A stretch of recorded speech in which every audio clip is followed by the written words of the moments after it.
Hello everyone, and welcome back to theCUBE's live coverage of UiPath Fusion here in Las Vegas. I'm your host, Rebecca Knight, alongside Dave Vellante, my co-host and analyst. I'd like to welcome two guests to this segment. We have Al Ochoa. He is Principal Manager, Predictive Analytics and Data Science at SoCal Edison. Welcome, Al. Thank you. And Andrew Kemble, Manager, AI Enablement and Delivery at GreenShield. Thank you so much for coming on. Thank you so much. I want you both to set the table for our viewers and talk a little bit about your organizations and what you do with them. So Al, let's start with you. Great, and so at Southern California Edison, I work in the customer service organization. And so we're really looking out for the contact center, for the billing organization, and for customer experience and marketing.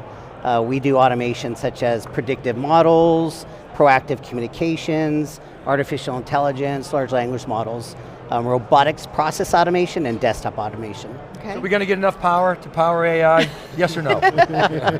Yes, yes, we are. Good answer, we need you. Andrew, tell us a little bit about GreenShield. So GreenShield, we're a Canadian-based company. So we're Canada's first non-profit payer provider. So we've been around for almost 70 years now. We were founded in Windsor, Ontario, so 2 minutes from Detroit, right across the border, south of Detroit, as the Windsorites will say.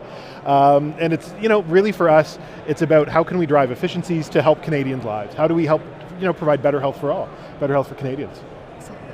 So, my understanding is either one of you or both of you started with email. Is that right? Yeah. Was that GreenShield or GreenShield. SoCal? GreenShield.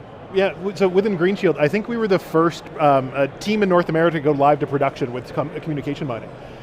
We did a proof of concept back in 2023, and truthfully, we were helping our contact center out with things, so customer service center, and we had seen these solutions before, and I wasn't buying it. To be very frank, I'm like, this isn't going to work. Yep, we'll do a proof of concept, fine. I can say I did a proof of concept this year. Let's go back to RPA and continuous improvement processes. There's too much other stuff going on. Well, the results of what we saw in the proof of concept kind of floored us from holy smokes, we need to do this, we need to get it to production, look at the extra value that comes through of just having this level of insight, then also what we can layer on with these other automations. So drill down exactly what you were trying to get at and what you found, what the insights were that were so valuable. Yeah, so we had 6 performance indicators that we were looking at. There were things like finding automation opportunities, proper classification. Really, we were just trying to understand the nature of email communications. So what we had seen over the last, I'm going to say 5 years, was our email volumes kept growing and growing and growing, but our call volumes were staying consistent. We were putting a lot of effort and energy to helping with the voice channels, but we were kind of, ignoring email. We just thought, what works with voice will work with email. Well, when we did the proof of concept, we realized, no, people are emailing in about very different concerns than what they call in about. So now how do we address that? So now we had all these new opportunities that came to the board of saying, let's dive in here. So Al, the research that we've done suggests that obviously legal and compliance are big concerns for people in this AI race here, but we consistently hear that data is the key. You got to have your data, and the fact that your title is Predictive Analytics and Data Science suggests to me that you might know a little bit something about data. Right. So we talk a lot on theCUBE about bringing the AI to the data. Is that what you're doing? What does that mean? What is the state of your data? Right. How important is all that? I wonder if you could talk to that. Yeah, absolutely. I can tell you that is the most important part of making this all successful. And so at Southern California Edison, we started working on knowledge management. And so that's unstructured data. So if you think through and training a AI expert, you really have to first make sure that all your training and policy procedures are accurate. And they have to be stored in one place. Because if you feed the AI agent bad information, it's going to give bad results. So for us, focusing on knowledge management was critical. Also making sure that our data that we expose, customer data, was in a space where we can go to one location, one centralized warehouse. So that really was our strategy that we worked on for probably about 1.5 years prior to even building a expert or agent, AI agent. Okay, so you actually have the data sort of consolidated? That's right, centralized. And cleansed, harmonized? That's right, yep. You have to have governance over that, making sure that people are updating documents consistently and that there's oversight over all the material.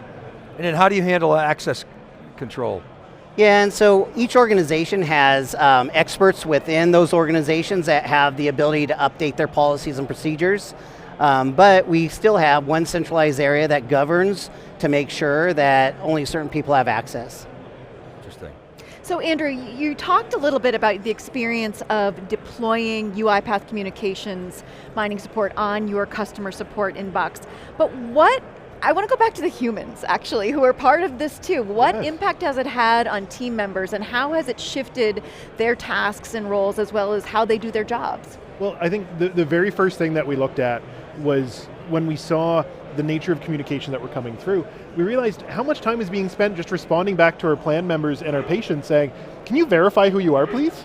Right? We wanted to make sure that from a compliance standpoint, from a risk standpoint, that we were giving the correct information to the correct person.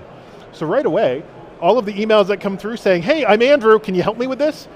Yes, absolutely, Andrew, I want to help you with that. Can you give me the 3 or 5 pieces of information so I can help you with that? So now instead of, I'm going to say, if we had a 2-day turnaround time on emails, sending an email and 2 days later getting a response saying, sorry, who this? Right? No, now they get that response right away. So that way I know, oh yeah, I need to provide this information.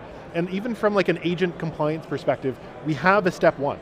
Our step 1 is making sure that through communication mining, intelligent automation, that we're responding succinctly, precisely, and that way our agents now, they just have to worry about helping the plan member.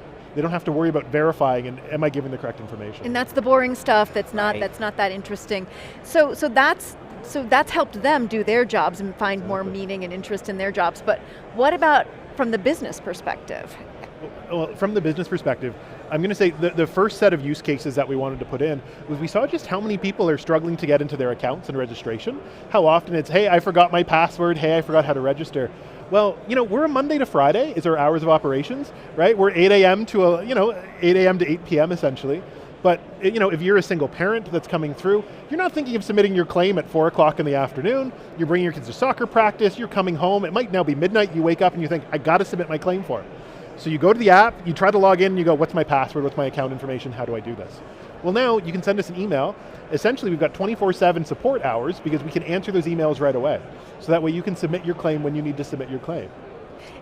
What's your experience with Al, and maybe you guys as well, but with low code? You hear this term vibe coding. Is vibe coding just a new name for low code? How does agentic change kind of the low code mantra? How is that evolving? Right, well, I can say that our experience with low code tools is that it's actually allowed the business portion, not our IT department, to get into the development space. And so if you could think about a team of experts that are talking to customers, that are actually processing bills, now being able to come in and be a part of development of technology, that's how we're getting use cases to get to production very quickly. When we think about agentic AI, leveraging the UiPath tools really does give us that capability to reach a, what I'll call large language model tool, that's like the chat GPTs, right? And expose our data to that type of tool and then get results back from it. It's very powerful. We have a use case where, you're a utility customer, you have an electric bill, and customers call in, they're upset because their bill's higher 1 month to the other. And so we're able to build this use case where we train the model in the training material just like we would an agent. And then we expose it to the customer's data. And the actual model, actually, the AI expert reasons and analyzes the customer's account. So it'll go back across and look at usage patterns from 1 month to the other or a year. It'll look at weather patterns and see what was the temperature during that time frame. Did the temperature increase? Did the customer fall off any programs? Were they on a low income rate and that rate dropped and that's why their bill went up $40? Then what it does is it produces that result out to an agent. And the agent now just has to read back to a customer what the problem was. So for us, That's a human agent. that's right. Oh, okay. For us, that's the first stage. We don't want to put this type of technology in front of customers yet. We want to be able to monitor it, and so we're doing that by providing the information to agents first, and then later we may go straight to the customer. So the agent, the electronic agent, has agency to support the human agent. That's right, and absolutely. then that human's in the loop in the Yeah, we interface. call it their partner, right? Yeah. It's the partner analyzing the data for them and giving them the results, and they get to speak it to a customer. And Andrew, are you similar kind of situation? Well, or? I think it's empowering, right? Suddenly now, through no low-code tools or vibe coding, it allows the business to start taking more ownership of their problems. That's right. So the more you can, I think the closer you can get the end state solution to the business, the better the solution is going to be. The business is going to solve their own problems with help from IT or without help from IT. Yep. So I think low, no-code solutions, vibe coding solutions, that's empowering for employees to solve their own problems, empowering for business units to solve their own problems, and then now IT becomes an advisory capacity.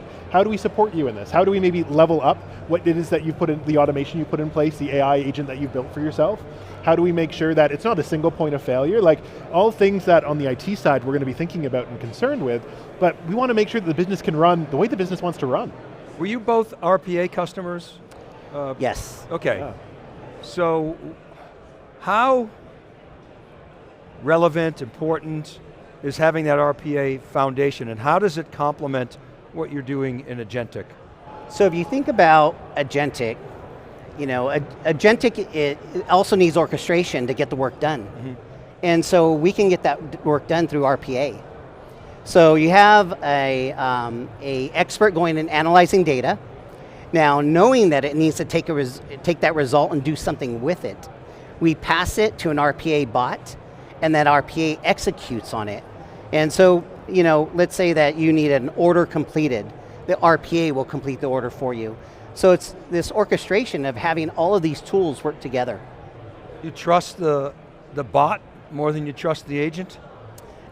You know what, we've been doing RPA for a real long time. So yeah. Yeah, absolutely, and the agent is something new. Right. And so that, we want to take a cautious approach to it. So. Is the agent like a smart intern? But way smarter than an intern, yes. Well, when you were talking about how it's empowering to companies to solve their own problems, I could also see how it's also empowering to the frontline employees, although maybe that person will soon be cut out of the process, but because they are the interface with the customer. They are having to deliver the human news of why their bill was higher and deal with the aggravation or the understanding of the customer. But that human is also able to notice patterns. Hey, I'm getting a lot of calls on this. This seems to be an issue within the business, and then alert others in the up the chain. I'm just wondering if you've seen that happen as yet, or what you predict will happen there. I think when I'm gonna bring you to 2030. All right, okay. Just the way that I think the role of a contact center agent will start changing. I think a contact center agent will start managing their own agents that are come to play. They're going to have 5 agents at a time that are going to handle the nature of different communications. And just like now a contact center supervisor might be live listening to calls and giving feedback and coaching them on terms of like, hey, maybe we can de-escalate a customer this way, maybe we can answer this approach that way. That's going to become the role of a contact center agent. They're going to be watching and coaching and mentoring their agentic agents in terms of their response, and they're going to help prompt them, they're going to help code them, they're going to help say, hey, slow down a little bit. Maybe we're over-communicating, over-explaining right now to this plan member or this patient. Or maybe this plan member patient gets it, we can speed things up a little bit. So I think the role of that customer service agent will start becoming an escalation point. They're going to become that knowledge center, and that way, if a plan member, of a patient, of a customer is getting frustrated, then that agent will step in. They'll get the indicator saying, okay, maybe something isn't quite working with this agentic, maybe that intern doesn't quite know how to answer that complicated question. Right. Let me step in and help now. You know how every time we get a new smartphone and it's like triple the performance, it doesn't seem to change? And the reason is because you're pumping more data and more apps through that, and the apps get bigger and smarter. So my question is, will there be more or less human in the loop in 2030? Because I could make an argument that it's going to ebb and flow, because the humans are going to be that much more capable and have that much more time to create new ideas that they're going to need to be in the loop, as much, if not more. Do you have a point of view on that? I definitely think we're going to see more creativity out of staff. Yep. We're going to see the ability of staff to get deeper in those problems, because at the same time, our consumers are going to get more sophisticated in their answers, right? They're going to be assuming, like right now we're seeing a commodification of knowledge. I think it's something that I've heard around here a little bit this morning. And what that means is knowledge is at your fingertips. So if knowledge is at everyone's fingertips, that means they're going to start asking more complicated questions. They're going to have more complicated concerns. Well, it's going to take a human to start answering those complicated pieces again. So I think we're just going to get more sophisticated. Has AI like reduced your workload? To me, it's the opposite. I have now so many ideas. I have a backlog of cool stuff that I want to do that I can't get to, that I never would have even thought of before. I think we'll see a shift in jobs. Yeah. I really do. And so, looking at the potentials of what this AI can do, I really do think that it will take some positions. And so, but we will see a shift in jobs where now we're seeing some of the mundane kind of repetitive things go away, things where AI can come in and take over easily. We'll start to need to see creativity from people to start come in and to monitor, to do quality assurance, to come up with new ideas. But definitely, from what I see, it will take jobs. I mean, I'm dying to ask Brynjolfsson about this. Eric Brynjolfsson is coming out tomorrow. I think he's giving a keynote. He's like the productivity alpha. Right. And I remember the productivity boom well of the 90s, and it didn't make me it made me a lot more productive, but it didn't make me less busy. I don't know, maybe in Europe. Use this example. Time off, I'll use this example. We Americans. Way back in the day, I was a meter reader, and I never thought automated meter reading would come. I walked out to the house, walked in the backyard, I read the meter, and the customer got a bill. I remember you guys. Get off my property. That's right, that's right. You don't see meter readers anymore. Yeah.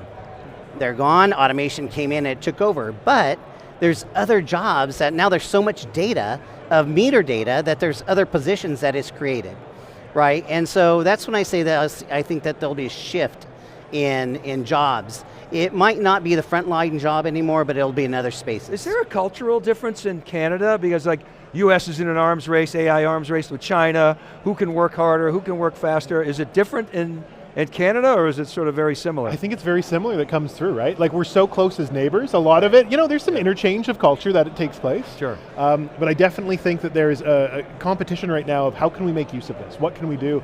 And there's a little bit, I'm going to say, of underdog kind of standpoint of, we're only 40 million people that comes through, but how do we have such a big impact? What can we do differently?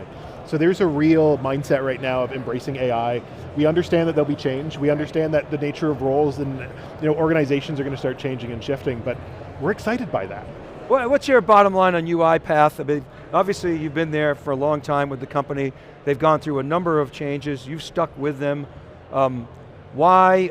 What are your thoughts on the future of the company? I'll tell you, we have about 150 UiPath RPA licenses and about 900 robotics desktop automation licenses. And as we've moved into now this AI space, the one thing that I can say is that UiPath as a company has helped us with the vision and the architecture and really seeing how we can make it happen. And so we see them as a partner going forward. Being at this conference, I see the new technology that they're going to be providing. It's exciting. And so I definitely see us, in a partnership with UiPath for a while. Yeah, I think UiPath is uniquely positioned right now, right? You see the other hyperscaler players in the space that are coming through. You've got your Microsoft and your Google and your AWS that's happening. But I'm just going to say UiPath feels closer to the problem. They feel closer to what we're trying to solve. They feel closer to the return on investment in the process. And it probably comes from their RPA roots, right? Here's the actual hammer that's doing the work that's taking place. So the perspective that they're coming from is one of orchestration. It's one of actually solving the problem, not giving you a tool or not giving you a solution and asking you for the problem to solve. No, this is very practical for us. And I think that practicality is allowing us as UiPath customers to really drive an increased success rate. Right now, everyone's talking about the MIT study that showed AI projects are failing. It's not hard to go on LinkedIn and to see the same pieces. I have not had that same success ratio. Right. No, I haven't either. I've almost been inverse of the number that's gone through right now. And it is just, it's the low no-code solutions, it's the orchestration, it's just closer to the problem, so the solution just presents itself a lot easier. You're saying, you're saying you're in that 5%. Definitely. Yes. And it's because you're sort of automation aware. UiPath obviously has a perspective on that. It's not just the tool, it's the mentality of automation, the culture of automation. And it's the use cases that you're picking and to make sure that they're successful, right? They have to have the return on investment, and so you have to be very careful about which business processes you're going to automate. When Daniel Dinez, I don't know if you saw his keynote this morning, he was saying that part of the problem for the failures is people aren't aspirational enough, they're not aggressive enough. Yep. I would interpret that, you think about ROI, you guys know ROI, there's many dimensions to ROI. Right. There's an internal rate, there's a percentage, which is just math, there's a break even, right. and there's a number, like how much money is it going to put in my pocket? Probably the bigger the number, the bigger the risk. So, how are you guys balancing, time to value, an IRR, and the NPV, if you will? How do you guys think about that? I can say that I've made my mistakes over the year with going after the easy to implement automations with break-even ROI. And you don't get a lot of momentum around that to actually do the next thing. And so if you want to sell your executives on the purchase of new software or technology, you have to go after the hard to do things, the things that are going to show benefit, right, in dollars. And so the things that they were saying today, the keynote speaker was saying, was right on target. You have to challenge yourself, you have to go after it, and this way, when you show success, then you have opportunity to do more. How do you de-risk that? Because, if you're going after the moonshot, right. you mess it up, you're going to get fired. Well, but we're going to the moon and no one's been to the moon before, right? Like there's a little bit of that risk is baked into these projects that we're doing. And so that's part of that is just setting expectations. Exactly. And join me in the risk. Yeah, like I'll say I'm very fortunate. I have an exec team right now that understands we're swinging big, so let's keep swinging big. We've got a culture of change right now within GreenShield of trying to make things better, which just allows us to be innovative. It allows us to take some, I don't want to describe them as gambles, but it allows us to see opportunities and potential and to really chase after it. Are you able to quickly, so the whole force, fail fast mantra, but maybe it's not fail, maybe it's course correct. Exactly. So we hit the moon. Well, that's all it is right now, is it's, as you're going through proof of concepts, you're making these minor adjustments. So you're like, all right, the moon's shifting a bit, maybe the rocket's sliding out, how do I reposition to get to where I want to land? And really, the analogy that I've been using a lot is, we're on a moving train golfing, but our hole keeps moving at the same time. So how do we get a hole in one? So to make those micro adjustments, do you you start with the North Star and you work backwards from that, and then you start in little micro segments, or? I think you take an agile approach, right? That's a project management methodology. Yeah, okay. And you release in sprints, because then you can make change quickly. And so that's our approach, is that we don't try to bake the cake as all at once. We take small releases to try to get them right, and then we add on to the technology. And so through that agile methodology is where we see success. And then constantly ask yourself, is this still headed in the right direction? That's right, because you may have to make adjustments. Yeah. I really think it's about empowerment too. It's about empowerment and direction and knowing where it is that you want to go, right? We want to make things better. Well, what do we want to make better? Yeah. Here's the experience that we want to have, right? Our focus right now at GreenShield is very much about how do we make that patient experience better? How do we help healthcare? Well, that's a great vision to have. It's a great vision to march towards, so every step we take in that direction is a step in the right direction. Indeed. Well, that's great. Andrew, Al, thank you so much for coming on the show. Thank you. Really great conversation. Yep, thank you. I'm Rebecca Knight for Dave Vellante. We're going to take a quick break, and then we'll be back here with more from UiPath Fusion. You're watching theCUBE, the leader in enterprise tech news and analysis.